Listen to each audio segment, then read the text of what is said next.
Hello class.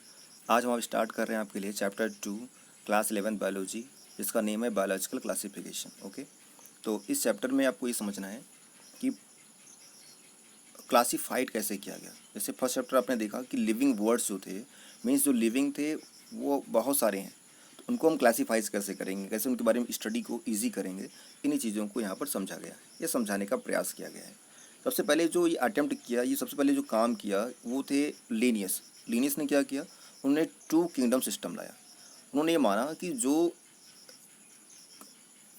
जितने भी living थे उसमें से कुछ को उन्होंने प्लांटी में रख दिया और कुछ को रख दिया एनिमलिया में। कुछ को रखा प्लांटी में, कुछ को रखा एनिमलिया में। बट ये मेथड बहुत हद तक सही नहीं था। उन्होंने ये देखा कि जो फोटोसिंथेटिक कर सकते हैं उनको उन्होंने रख दिया प्लांटी में, जो नहीं कर सकते उन्होंने रख दिया एनिमलिया में। जो यूनिसेलुलर थे, मल्टीसेलुलर थे, उनको इस तरीके से किया। लेकिन ये चीज़ें जो थी, मतलब इनका जो क्लासिफिकेशन था वो बहुत अच्छा था नहीं।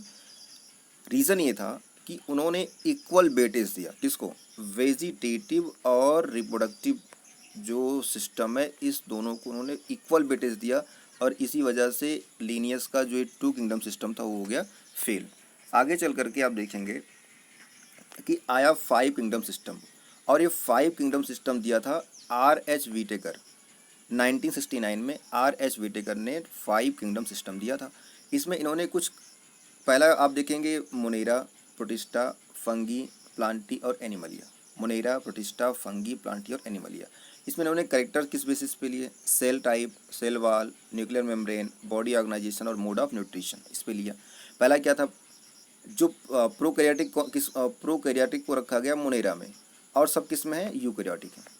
कहीं पर सेल वाल प्रेजेंट है तो कहीं पर एब्सेंट है। उस बेसिस पर क्या किया उन्होंने, ऑर्गेनिज्म को अलग अलग डिवाइड कर दिया फाइव किंगडम में। यहाँ तक बात क्लियर है।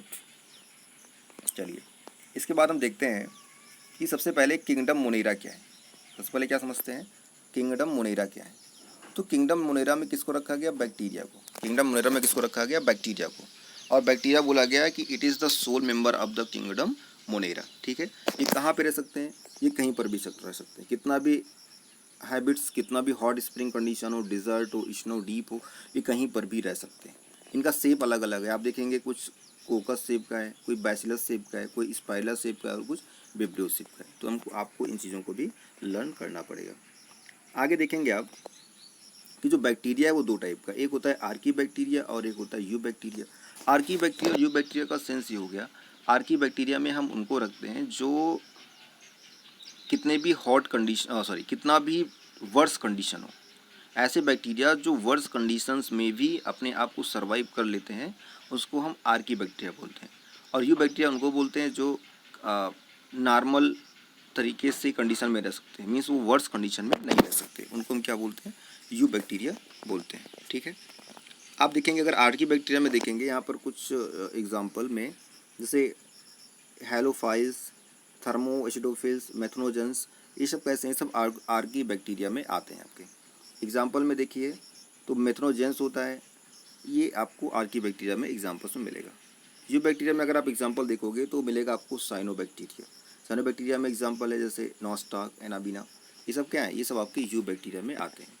इसी यू बैक्टीरिया में आपका हेट्रोट्रॉपिक बैक्टीरिया आते हैं, ऐसे बैक्टीरिया जो हमारे ह्यूमन अफेयर्स के लिए अच्छे होते हैं, जैसे मिल्क प्रोडक्शन का काम करते हैं, फिक्सिंग ऑफ नाइट्रोजन का काम करते हैं, ये सब चीज़ें यहाँ पर होती हैं। आप एक नाम देख रहे हैं माइकोप्लाज्मा। माइकोप्लाज्मा जो होता है यहाँ पर सेल वॉल कैसा होगा, एब्सेंट होगा। माइकोप्लाज्मा में सेल वॉल होता है एब्सेंट। ठीक है, चीज़ें यहाँ पर हो जाएंगी।